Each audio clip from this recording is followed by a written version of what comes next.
Hey everyone, Assalamualaikum warahmatullahi wabarakatuh. Welcome back to my YouTube channel. Oke, di video ini aku ngebakalan ngasih tutorial. Jadi di video ini aku bakalan ngejelasin atau ngasih tahu pengetahuan umum, sedikit saja pengetahuan umum tentang local staff nih. Karena sebentar lagi sepertinya dibuka pendaftaran untuk local staff. Jadi bagi teman-teman yang memang tertarik atau ingin menjadi local staff ataupun ingin tahu local staff itu apa sih, gitu. Stay tune terus ya di my YouTube channel. Sebelum videonya dilanjut, jangan lupa di-subscribe dan aktifkan notification loncengnya. Thank you. Oke, jadi teman-teman, sekarang aku langsung aja bakal ngejelasin local staff itu apa sih, kayak gitu. Nah, local staff ini adalah staff yang bekerja di kedutaan-kedutaan di berbagai negara around the world, kayak gitu. Jadi, local staff itu staff yang bekerja di KBRI ataupun di KJRI ataupun di KJI di berbagai negara, kayak gitu. Nah, si local staff ini fungsinya yaitu tugasnya itu membantu diplomat yang ada di negara tersebut, baik sebagai fungsi politik, fungsi ekonomi, fungsi sosial budaya maupun fungsi administratif dan konsuler, kayak gitu. Nah, pokoknya nanti teman-teman ketika teman-teman mendaftar itu teman-teman itu memilih salah satu fungsi tersebut. Jadi tidak semuanya teman-teman lakukan ya, tidak. Jadi teman-teman itu akan memilih salah satu dari fungsi-fungsi yang sudah aku sebutkan tersebut, kayak gitu. Nah, kalau diplomat itu apa sih? Nah, kalau misalkan si diplomat ini sendiri adalah representatif dari Indonesia yang bekerja di KBRI itu sendiri. Jadi kalau misalkan teman-teman mau jadi diplomat itu kan harus lewat CPNS kayak gitu mendaftarnya. Tapi kalau misalkan mau jadi local staff itu teman-teman ikut daftarnya itu lewat CPS Kemlu. Biasanya Kemlu yang memang akan memberikan pengumuman di websitenya ada lowongan untuk local staff atau tidak, kayak gitu. Nah, si local staff ini biasanya dibukanya itu 1 tahun 2 kali, teman-teman. Jadi 2 periode. Jadi periode pertama dan periode kedua. Nah, tahun lalu aku juga ikut yang periode kedua, teman-teman. Kayak gitu. Tapi memang aku nggak lolos ya, bukan rezeki. Dan memang aku tahu karena persyaratannya pun kurang lengkap, kayak gitu. Nah, sekarang aku pengen ngebahas persyaratan-persyaratan yang memang harus disiapkan untuk mendaftar jadi untuk mendaftar jadi local staff ini apa aja sih, kayak gitu.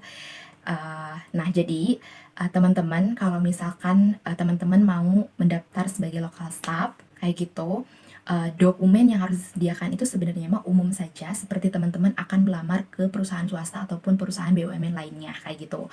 Jadi seperti CV tentunya, lamaran pekerjaan, KTP, SKCK, transkrip nilai, terus lagi ijazah tentunya, surat keterangan sehat kayak gitu, terus lagi SIM A, terus lagi sertifikat bahasa nih teman-teman. Apalagi teman-teman nih ya yang punya skill bahasa yang termasuk bahasa PBB. Kalau nggak salah ada 5 bahasa PBB. Kalau nggak salah ya, sorry kalau misalkan aku salah.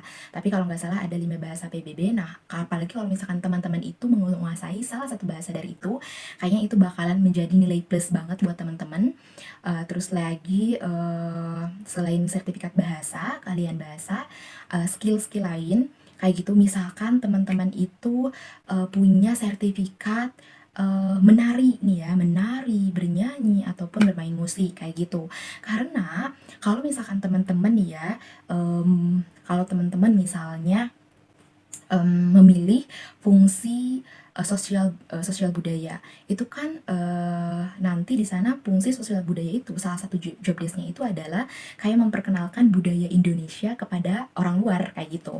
Jadi kalau misalkan teman-teman ya yang punya skill yang kayak bisa nyanyi misalkan kayak nyinden ataupun tari jaipongan ataupun musik-musik kayak bermain alat musik maksudnya, seperti gamelan dan lain sebagainya, itu sepertinya akan menjadi poin plus banget. Dan bocoran bagi teman-teman, tesnya juga ketika interview kita akan ditanya mengenai apa sih yang bisa skill apa yang kita bisa kayak gitu.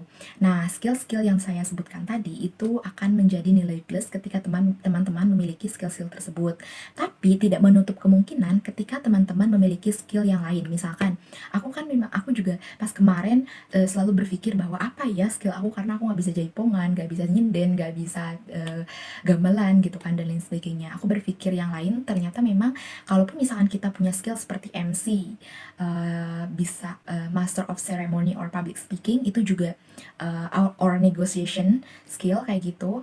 Nah, itu juga bagus, bakalan menjadi nilai plus teman-teman karena di sana ada fungsi ekonomi.